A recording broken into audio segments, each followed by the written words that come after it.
Olá, está no ar mais um cenário aqui na sua Local TV, o seu canal 23 da NET. Nessa semana, com muito prazer, nós estamos recebendo o deputado estadual Hamilton Pereira. Hamilton, prazer estar recebendo você aqui no nosso cenário para falar um pouquinho de política. Prazer é todo meu, Laíno, aqui com a Local TV, essa equipe maravilhosa e esse nosso público, né? E fala de política, você sabe, eu não gosto muito, né? O deputado Hamilton Pereira foi eleito por seu 5º mandato na Assembleia Legislativa do Estado de São Paulo, eleito com 81 mil votos em 2010. Já foi primeiro secretário, depois do presidente, para quem não conhece bem a Assembleia, depois do presidente, o cargo mais importante na Assembleia Legislativa ou na Câmara dos Deputados é o primeiro secretário, é o xerife da Assembleia Legislativa, é o homem que cuida de do dinheiro, da estrutura da Assembleia. O Hamilton já foi primeiro secretário também, quando o presidente foi, na época, o deputado Walter Feldman. Hamilton, em 94, eu me lembro bem, eu estava cobrindo a apuração lá no Recreativo, a apuração ainda era feita lá, aquela coisa demorada, era até uma festa, era até bem interessante. Você, em 92, foi candidato a prefeito, depois em 94, candidato a deputado, e nos últimos dias lá da apuração, eu sentei com você lá na parte de cima e falei, você está dentro? Você falou, não dá, 19 mil votos na ocasião, você achava que era pouco, eu falei, não, você está dentro. E de lá para cá não perdeu mais eleição. É verdade. Como é que foi daquela... Na realidade, vamos voltar um pouquinho. Em 92, você foi candidato a prefeito, foi para o segundo turno, foi a primeira eleição onde aconteceu o segundo turno, quase foi eleito, por pouco, muito pouco foi eleito, e no meu entendimento foi a primeira e única chance real do Partido dos Trabalhadores fazer o prefeito em Sorocaba. Depois das outras eleições foi mais difícil, acabou não acontecendo. Como é que foi de 92 até agora esse processo entre ser o candidato a prefeito e depois 5 vezes deputado estadual? Bom, primeiro, Laíno, eu acho que a experiência de 92, na realidade, foi que me projetou no cenário político, né, e fez com que eu fosse eleito em 94, deputado estadual, assumindo meu primeiro mandato em março de 95, né, como um deputado, uma das exceções na Assembleia Legislativa, que nunca foi vereador, por exemplo. Tá? A maioria hoje dos parlamentares na Assembleia Legislativa já foi vereador na sua cidade, muitos deles já foram prefeitos em suas cidades. No meu caso, não. Né? E as pessoas até ficam curiosas em relação a isso. Falam, mas você nunca foi nem vereador, como é que você veio direto para deputado? Aí entra essa história da experiência de 92. Em 92, o partido que desde 82, a primeira eleição em que o PT participou com candidatura própria, nunca havia se ausentado da disputa eleitoral local, acabou me lançando, porque até por falta de opções naquele momento, os nossos vereadores não queriam, eles tinham a certeza de que se reelegeriam como vereadores, né? E, portanto, apostaram nesta possibilidade de voltarem à Câmara Municipal, era o caso da Iara e do Oswaldo Nossi, né? E aí o partido passou a procurar uma outra alternativa. As lideranças que nós tínhamos aqui estavam no movimento sindical, como eu, por exemplo, né? Uma liderança nova, mas também não queriam, muitos achavam, inclusive, que não deveríamos misturar a atividade sindical com a atividade política partidária. E, na realidade, o único do movimento sindical que tinha uma filiação já desde o início do PT e que tinha uma participação efetiva, membro do diretório do partido, era eu. Aí, a companheirada, bom, vamos lançar o nome do Hamilton num encontro municipal. Eu acabei sendo aclamado, depois nós fomos para a convenção ratificou e eu virei candidato, né? Eu me lembro até que, naquela oportunidade, as pesquisas, porque sempre os jornais locais faziam pesquisas de sondagem, né, pré-eleitoral. E nas sondagens é óbvio que os candidatos tradicionais, como Paulo Mendes, Crespo, PTB, PMDB, estavam bem à frente, né? Então, a nossa possibilidade era vista assim, a possibilidade de um azarão. Isso aí não tem, é mais para marcar a posição do partido mesmo. né? E realmente, depois nós entramos na disputa, os primeiros debates, entrevistas nas rádios principalmente, os jornais entrevistando os candidatos, e num dado momento a nossa candidatura começa a crescer, eu ultrapassei o Crespo, fui para o segundo turno com o Paulo Mendes e nós disputamos ali cabeça a cabeça. Nós perdemos a eleição aquele ano por 2,6% dos votos, né?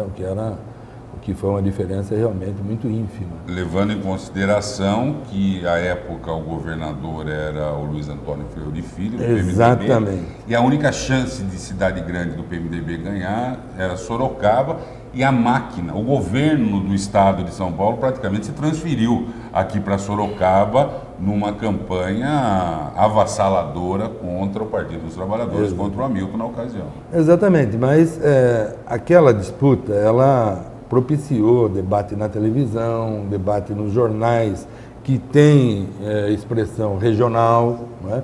E eu acabei ficando conhecido na região toda, daqui até Itapeva, Capão Bonito e tal. Aí em 94, quando a companheirada me lança candidato a deputado estadual, eu já tinha um conhecimento regional. Tanto é que meu mandato, depois daí, eu chego à Assembleia Legislativa e começo a aprender, né, o ofício de legislar, e começo também a perceber que o meu nome vai se consolidando e o meu mandato vai se moldando como um mandato de expressão regional. E até hoje a minha relação é com os prefeitos todos, nesse eixo Raposo Tavares, com as cidades do Sudoeste Paulista todas, né, todos os prefeitos de todos os partidos, e isso foi consolidando o nosso mandato, né, como um representante regional, um representante destas prefeituras, e também tomamos uma decisão já no planejamento do primeiro mandato, que era assim: nós não vamos chegar na Assembleia Legislativa para ficar fazendo projetinho de nome de viaduto, vamos procurar coisas realmente de conteúdo para que a gente possa legislar. E o meu primeiro projeto de lei, inclusive, aprovado e sancionado, felizmente, foi a criação do Centro de Referência para a Saúde do Trabalhador, aqui de Sorocaba. É o único centro de referência para a saúde do trabalhador do Estado de São Paulo que foi criado por uma lei estadual, de nossa autoria. E depois vieram outras e outras de muito alcance, de muito conteúdo, né? Como, por exemplo, a Escola da Família.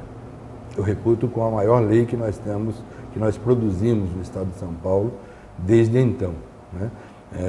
Nós vínhamos constatando esse fenômeno da violência na escola, aumentando cada vez mais, contra os prédios escolares, depredações, pichações, e nós resolvemos, vamos fazer um estudo, isso tem uma explicação, deve ter uma explicação sociológica para isso. As entidades do magistério me ajudaram, foram muito parceiras, fizemos pesquisas de campo, inclusive, e aí levantamos o perfil daquele agressor da escola. Eram jovens na faixa entre 14 e 20 anos de idade, que já tiveram ou já tinham tido uma relação com aquela agremiação escolar, ou haviam sido expulsos da escola, ou por algum desenvolvimento. Seria a vingança do Exatamente isso. Quer dizer, aos finais de semana pulavam um muro e iam lá se vingar da direção da escola, dos professores, enfim. E para isso eles deixavam o recado deles na parede, né? Através de pichação, depredação, quebravam sanitários, lavatórios dos banheiros, enfim. Aí começamos, quando nós levantamos o perfil através de uma pesquisa, né, auxiliados que fomos pelas entidades do magistério, aí nós chegamos à causa da coisa. E resolvemos procurar um programa, né? E daí encontramos um programa em São Paulo, criado pelo Paulo Freire. Paulo Freire foi secretário de Educação da companheira Luiz Irundina, quando ela foi prefeita em São Paulo. E ele criou um programa chamado Pela Vida, Não à Violência, né?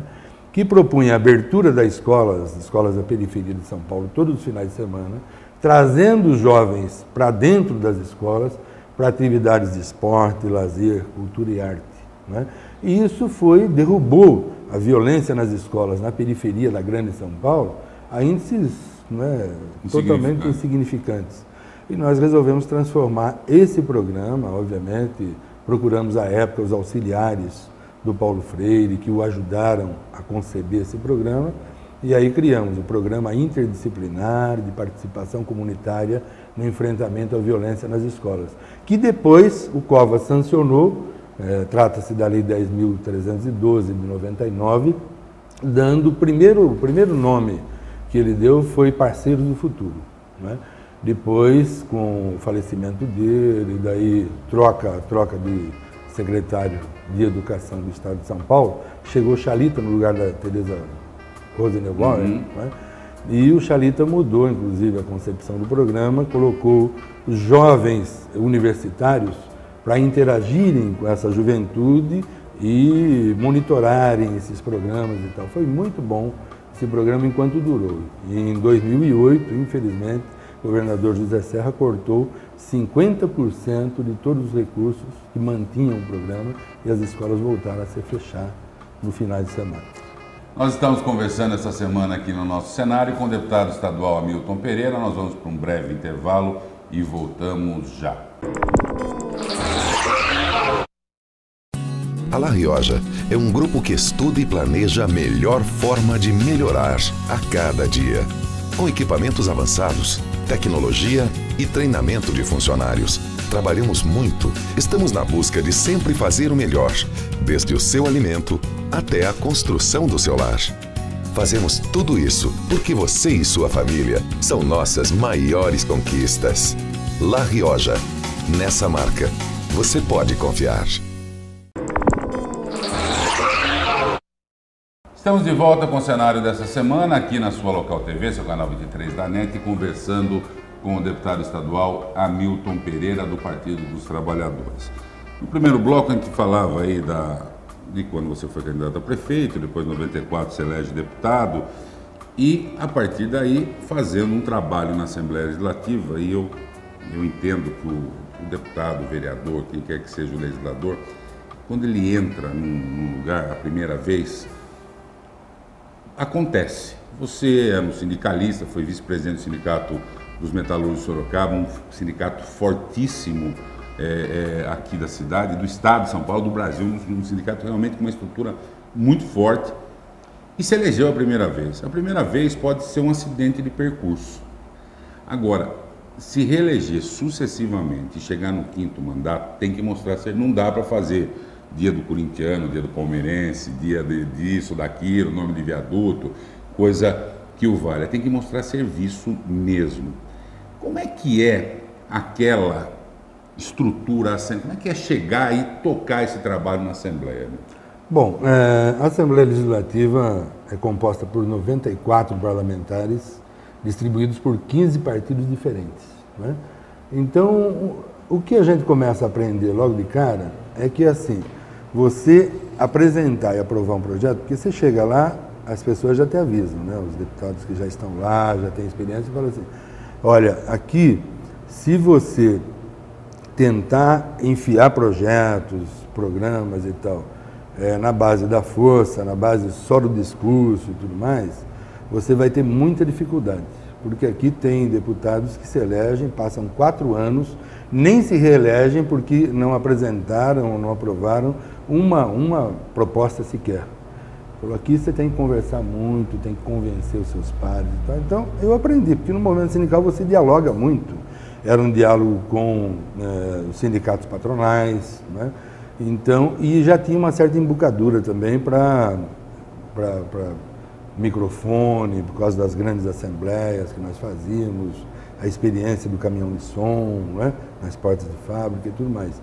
Então, a primeira coisa que eu aprendi foi o seguinte, aqui não tem essa coisa de que o meu partido é melhor do que todos e que eu aprendi isso, né? Eu tinha que bater em todas as portas, pedir o apoio de todos os parlamentares, de todos os partidos, né? E da mesma forma manter as portas do meu gabinete abertas, porque os outros vêm pedir apoio para as suas proposituras, né? E nós fomos construindo uma relação com deputados, deputadas de todos os partidos. Isso me facilitou construir um trânsito na Assembleia Legislativa que, modéstia à parte, me deu muito respeito, né?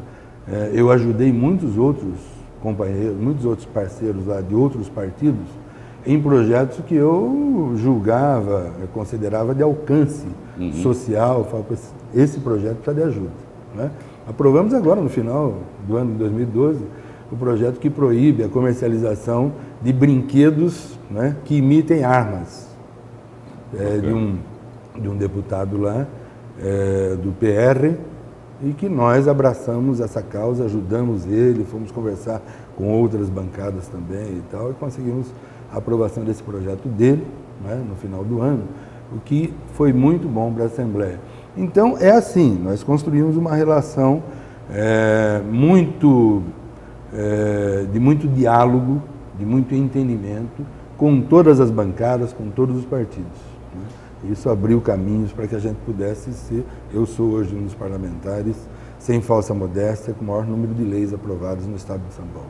E nesses 18 anos você não conheceu outro governador que não fosse do PSDB, tirando um curto espaço de tempo do governador Cláudio Lembo, que era do PFL, do DEM na ocasião, que assumiu um período curto. Como é que é a relação, ser um deputado de um partido da oposição durante todo esse tempo e mesmo assim ter lei sancionada, ter uma quantidade grande de projetos de relevância aprovados? Como que se dá essa relação com o Executivo? Bom, primeiro, Carlos Laino, preciso que se diga aqui que a Assembleia hoje tem, na sua ordem do dia, 617 matérias para serem votadas. Das 617, 592 são vetos. Invariavelmente, o Executivo veta praticamente projetos de todos os deputados, de todos os partidos, né? Como é que você faz? Nós já tivemos projetos muito relevantes que foram vetados pelo Executivo e que depois eu retomei o caminho do zero, porque é assim, o Executivo vetou sob a alegação de que o projeto daquela natureza não teria que ser aprovado no Legislativo, não deveria ser proposto por um deputado.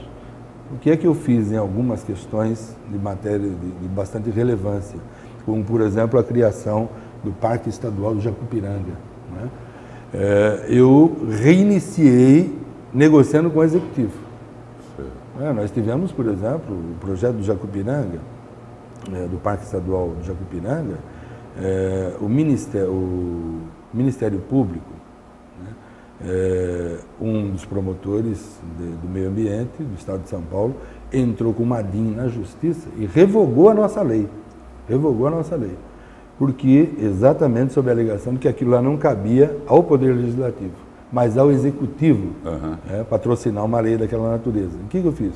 Fui então com o secretário do Meio Ambiente, o doutor José Gutenberg. O professor José Gutenberg era extraordinário. Eu falei, olha, professor, o senhor sabe da importância, o senhor conhece a relevância dessa lei e eles acham que o deputado não poderia propor. Então eu venho aqui propor que o senhor reapresente a lei, pode pegar a nossa, fazer todos os reajustes que ela tem que ser feito e tal, e mande ela para a Assembleia Legislativa. Ele fez isso por um entendimento da nossa conversa, da nossa visita na Secretaria Estadual de Meio Ambiente, enviou, nós fomos gabinete por gabinete novamente, aprovamos, e hoje nós temos o Parque Estadual Jacupiranga com a garantia de que todas as comunidades tradicionais que estavam sendo expulsas de lá tenham o seu espaço, continuem habitando aquele parque, produzindo, pescando, enfim, vivendo lá da agricultura de subsistência, porque eu procuro o Executivo e procuro me entender com o Executivo, né? Tenho feito isso em todas as matérias praticamente, por isso é que isso justifica o fato de a gente ter apresentado e ter conseguido aprovar matérias de bastante relevância e bastante complexidade também. Nós estamos conversando com o deputado estadual Hamilton Pereira no cenário desta semana. Vamos para mais um breve intervalo e voltaremos para o nosso último bloco. Para a Matielli, procure as etiquetas coloridas e encontre super descontos que saltam aos olhos. Veneziana com grade Lucasa Premium, R$ 298,90. Piso, vários modelos Nardini, R$ 7,30. Matielli, 5 lojas com super descontos para você. Estamos de volta com o cenário dessa semana aqui na Local TV, conversando com o deputado estadual Hamilton Pereira. Hamilton, você falava dessa coisa da conversa, da negociação. Há algum tempo atrás, alguns anos, você teve um AVC, um acidente vascular cerebral, e eu me recordo que todos os deputados se cotizaram para ajudar a pagar o tratamento. Você ficou internado num hospital caríssimo, um tratamento caríssimo. Isso marcou você, né? Como é que foi isso? Ah, sim. Eu acho que as pessoas que passam por essa experiência, não é, de quase morte, quando elas refletem sobre isso, comigo aconteceu, você muda o seu modo de enxergar o mundo, não é? De ver a sociedade. Eu sempre fui uma pessoa do contato pessoal, do diálogo, do entendimento e tal. Mas aquilo ali me tocou profundamente. Né? Que aconteceu, era algo gravíssimo, foi algo gravíssimo. Tanto é que o dia que eu peguei alta, inclusive, o Dr. Marcos Stavali, que fez a cirurgia com a sua equipe, ele me acompanhou na saída do quarto, me entregou a tomografia, eu tenho ela em casa até hoje, ele falou: Milton, essa mancha aqui no meio da tua tomografia, né, é o tamanho da tua hemorragia. Isso aqui é a tomografia de um óbito. Quando você chegou aqui, nós vimos essa tomografia que o Beda tirou aqui no Hospital Modelo, né, eu, na hora, imaginei que nós teríamos um caso de óbito na mesa, porque seria muito difícil você escapar disso. Né. Bom, no entanto, a cirurgia foi bem sucedida. Sequela zero. Sequela zero. Né? E, a partir daí, também essa relação com todos na Assembleia Legislativa mudou profundamente. Porque o Walter Feldman é médico. Sim. Nós tínhamos um outro companheiro na bancada, que era médico também, um irmão muito querido, né? Que era Roberto Gouveia. Foi os dois deputados, né? Fora Virgínia, obviamente os meus familiares, mas foram os dois primeiros deputados que eu vi quando eu abri os olhos, depois da cirurgia. Né? O Walter Feldman viu o estado, conversou com o Dr. Cláudio, que era o diretor do Hospital Albert Einstein. Voltou para a Assembleia já sabendo qual seria o custo, né, daquele tempo todo ali, na UTI, na cirurgia e tal, enfim. Propôs aos deputados, falou: olha, o Hamilton não tem patrimônio para pagar isso aí. Propôs aos outros deputados que fizessem uma cotização. Ele propôs um padrão de procedimento, quer dizer, uma autorização que todos assinassem, vai para o antigo Banespa, que era onde era depositado o nosso salário, o salário de todos os deputados. Essa autorização para se descontar R$50 por mês durante 10 meses. E dos 92 deputados, 88 deputados concordaram com aquilo, né? E isso ajudou a juntar uma parte substancial dos recursos para o pagamento das despesas do Albert Einstein. O restante, uma parte, obviamente, que eu tive que reunir, um pouco que eu tinha, e o restante, a maior parte, foi o Lula. Lula era candidato a presidente em 2002, isso aconteceu em abril de 2002. O Lula ligou aqui para o Gabriel Bittencourt era presidente do partido, propôs para o Gabriel um jantar com empresários, né? Com uma adesão a R$1.000 por convite e tal. Isso foi feito no Sorocaba Park Hotel. Reunimos lá 46 empresários, né? R$1.000 por cabeça, R$46.000, né? Mais do que a Assembleia juntou. A menor parte ficou para mim. Só para as pessoas terem uma noção de quanto custou esse tratamento. Então, aquilo foi, imagine, o dia que eu retorno para a Assembleia, eu entro em plenário, Walter Feldman estava presidindo a sessão, ele para a sessão, chama a atenção de todos os deputados, está entrando o Hamilton, está retornando para o nosso convívio e tal, e faz um discurso, uma homenagem e tal, uma coisa extremamente emocionante. Aquilo mexe com o seu âmago, com o seu coração, com o teu espírito. E marca para o resto da marca para o resto da vida. Eu falei, puxa, aqui na vida, eu já briguei com tanta gente aqui, briguei assim, né, na polêmica da política e tudo mais. Me tornei mais amigo ainda de todos, né? E esse trânsito, inclusive, que a gente vinha construindo, aumentou muito mais para apresentação e aprovação de projetos. E isso mudou a minha visão de mundo. Eu falei, puxa, aqui na vida. Eu fiquei aqui no Monte Bianco, em Araçoiaba, na chácara de um amigo, Porque eles recomendaram, sai daqui, mas não entra na efervescência da política e tal. Vai para um lugar descansar um tempo, vai se restabelecer completamente. Fiquei aqui numa chácara no Monte Bianco e todo dia o pessoal do escritório, da assessoria, chegava com um monte de papel, jogava na cama, eu pegava aquilo, começava a ler e me emocionar, né? Era a Dona Maria de Capela do Alto, que estava fazendo novena com a sua família, era alguém da igreja evangélica que estava fazendo grupo, constituindo grupos de oração. Esse povo nosso é maravilhoso, é maravilhoso. E ali eu saí convencido que, doravante, tudo que eu fizesse seria pouco em agradecimento, em gratidão a tudo aquilo que eu recebi naquele momento, em termos de energia positiva, de orações, de torcida. E isso muda você enquanto ser humano, né? E foi muito bom para mim ter acontecido aquilo. Aliás, nada acontece por acaso, tudo que acontece na vida da gente é positivo.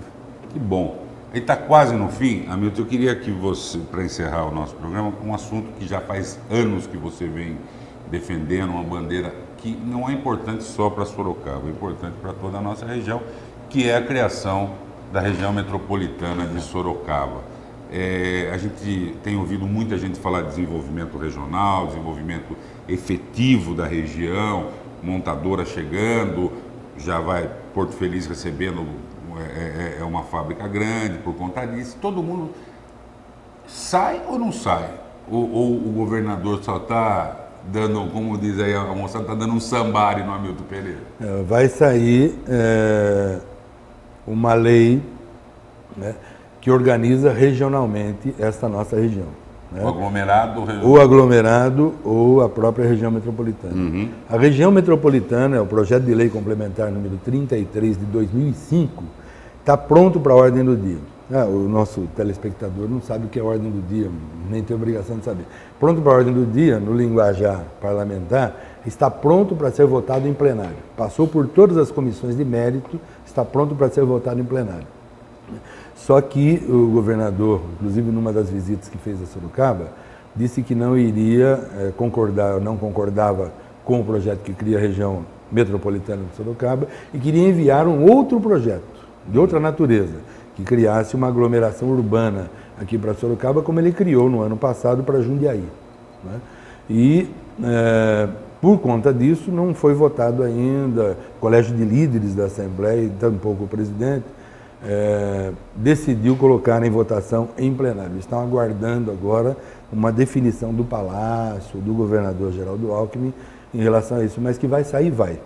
E quando sair, a gente tem o mérito de ter provocado isso. Sim. E teimosamente, você não imagina a quantidade de vezes que eu estive na Secretaria de Planejamento, que eu estive no SEAD, na Fundação SEAD, buscando informações, na Implaza, que é a empresa de planejamento para a Organização Regional do Estado de São Paulo, enfim, né, buscando elementos, discutindo com técnicos e tal. Eu acho que tem que sair, porque Sorocaba hoje está muito voltada para si própria. Sorocaba é um polo que atrai tudo. Todas as empresas vêm para cá. Todos os Carrefours do mundo vêm para Sorocaba. E o que acontece? As cidades do entorno vão se tornando cada vez mais cidade dormitório. Uhum. A pessoa dorme ali, trabalha aqui, dorme ali, estuda aqui, não é? E ela se interrelaciona com a economia sorocabana e não com a cidade dela. Nós precisamos distribuir esse crescimento, porque nós estamos caminhando a passos largos para um superadensamento de Sorocaba. Recentemente, inclusive, um dos grandes jornais publicou a matéria dizendo que Sorocaba é a 10ª cidade em concentração de automóveis por habitante. E nós já estamos convivendo aqui com horários de pico, que não deixa nada a desejar comparado com a capital, né? Nós precisamos evitar isso, precisamos garantir a qualidade de vida. E aí, criando essa figura de organização regional, nós teremos aí Conselho de Desenvolvimento Metropolitano, ou do aglomerado urbano, nós teremos o Fundo de Desenvolvimento Metropolitano do aglomerado urbano, a ser composto com recursos dos municípios, do Estado e da Federação, e nós poderemos, então, organizar esse crescimento de forma a manter a qualidade de vida. É o chamado crescimento sustentável. Tá certo, o tempo é curto, infelizmente nós chegamos ao fim, vamos conversar mais vezes com o Hamilton aqui no nosso cenário. Quero agradecer muito a sua presença e até uma próxima vez. Eu que agradeço, parabéns a vocês pelo trabalho, parabéns a toda a equipe aqui do Local TV. E nós vamos ficando por aqui com o cenário desta semana. Semana que vem estaremos de volta com mais um entrevistado aqui no nosso cenário, na Local TV, o seu canal 23 da NET. Espero todos vocês. Até lá.